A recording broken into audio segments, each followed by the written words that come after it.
Learning to trust your struggles in life. Hi everybody, welcome to Win Pillow Talk. It's Viv here. Today we're talking about learning to trust your struggles in life.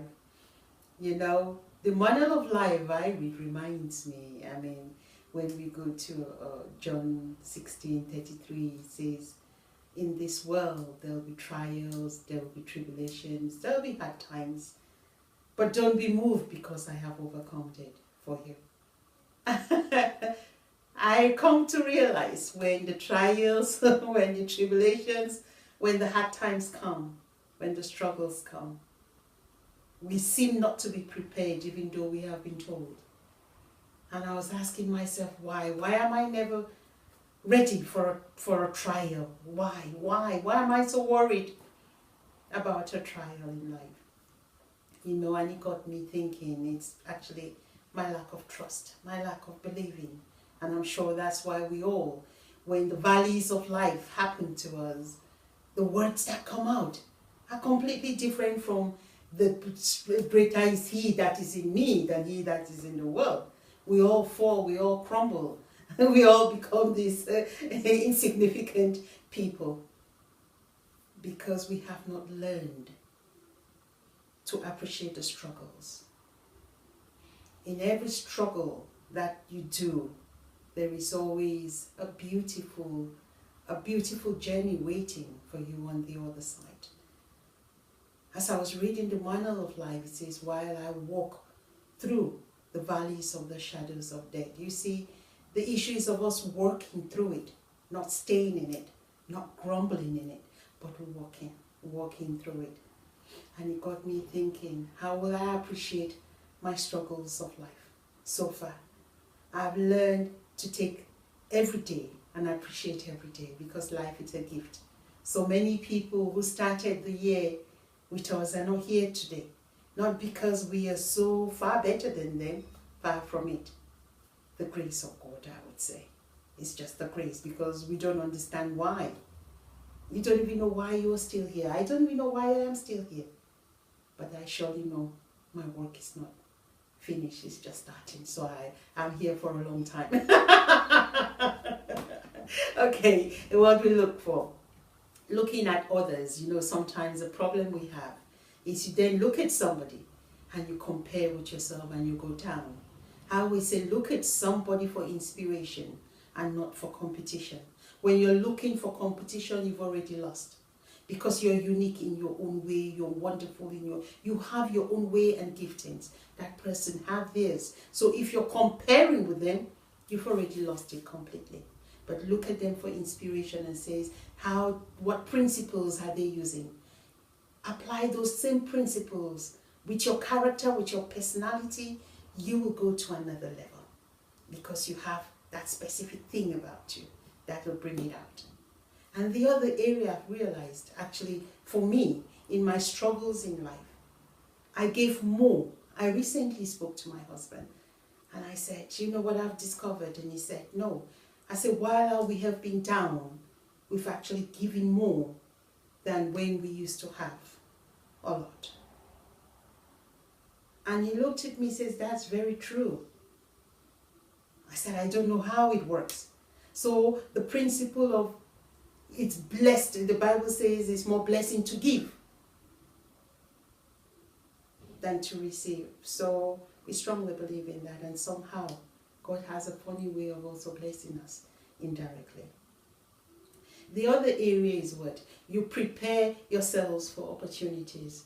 A sister of mine, oh, I don't want to call her name, but she's so special to me. She once told me, she has a nickname. I'm not going to give her away by calling the nickname she calls me. She says, why don't you do something to, even though God had spoken to me, she also was on my case. Auntie Viv, as everybody will call me, Auntie Viv, I said yes. He said, you need to do something to empower women. I'm so blessed by having you, but other people losing out. So why don't you do something? And I always say, no, I'm not. I don't think anybody will really want to listen to me. Uh, then I was actually looking at my own issues and my own worries. But the more I looked into mine, it was so many people were calling me for advice or for help. And I actually forgot about myself and helping them. And as I helped them, I completely forgot about what I was going through. I actually came out extremely happy that I was doing something for somebody and being a blessing for somebody. That empowered me more than me looking at the situations I was in. I actually was far more encouraged by being a blessing and being a help for somebody. Sometimes one thing I'll leave with you, the obstacles in life are there to birth forth something beautiful. Why you might think, what does that mean? You know, like everything in life, nothing in life, every important thing in your life has an element of pain. The next video we're going to talk about how do we use that element of pain for our benefit? How do we birth forth in that process of pain to become this blossom flower, you know, even a rose flower. I always like roses, right? You would have noticed now, even a rose flower, when you prune it, it bleeds. And I'm sure if a rose could speak to you, it would say, why again? Why this year? Why am I being chopped off and being sliced left, right, and center? But once you do that, it bears forth beautiful, beautiful, wonderful roses. And that's exactly what the struggles of life, if we go through them, we cannot jump over them, we cannot go on the side of them. You and I need to push through and birth forth the beautiful, beautiful, wonderful people that are waiting on the other side. The entrepreneurs, the millionaires, the dynamic women and men, the next gurus of the world that are waiting on the other side. Stop looking at your struggles.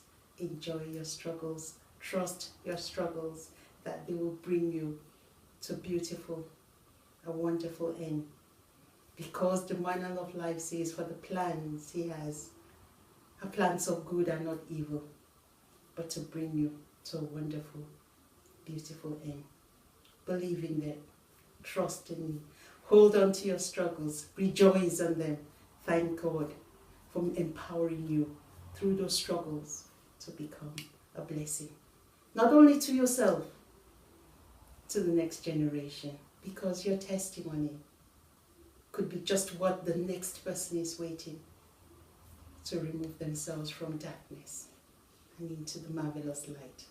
For us to light the world that we live in. You and I need to dig really deep and become a blessing to ourselves and to the next generation behind us. Join us as we dig deep. Thank you so much. Bye-bye.